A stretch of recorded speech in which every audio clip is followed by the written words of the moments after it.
Welcome back, Curry Crew. Today we're making some delicious buttermilk waffles along with a strawberry compote. This recipe is super simple and easy, but one that your whole family will love. So to start off, into a medium-sized mixing bowl, add in half a cup of whole wheat flour and half a cup of buckwheat flour. If you don't want to combine flours, feel free to just use 1 cup of whole wheat flour.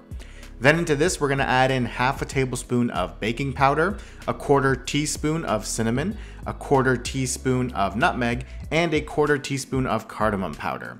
Next, add in a couple of pinches of salt, and then follow that up with 1 tablespoon of brown sugar. And give the whole mixture a quick whisk to combine the spices and the seasonings into our flours. Set this aside and let's move on to our wet ingredients. Into a large mixing bowl, add in about 210 milliliters of buttermilk, half a teaspoon of vanilla, and 1 egg. Give it a quick whisk to break up the egg and mix it in with our buttermilk. Then into this, we're going to add in 3 tablespoons of melted unsalted butter and give it 1 more mix.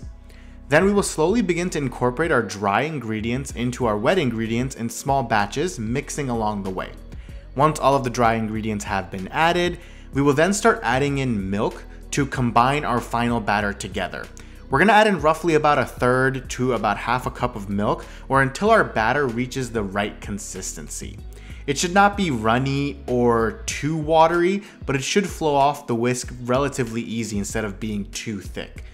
So like you see here, when you lift the whisk out of the bowl, you should see the batter easily falling off the whisk into the bowl.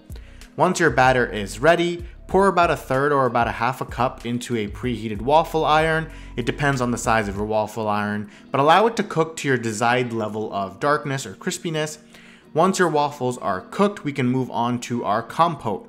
A quick tip, leave your waffles in an oven at 200 degrees Fahrenheit to keep them warm while waiting for the rest of the dish to be ready. For the compote, take about 8 to 10 strawberries and cut them into quarters.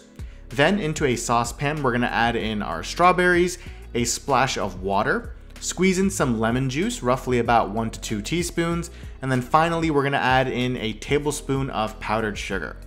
Allow the whole mix to cook on low to medium heat for about 10 minutes.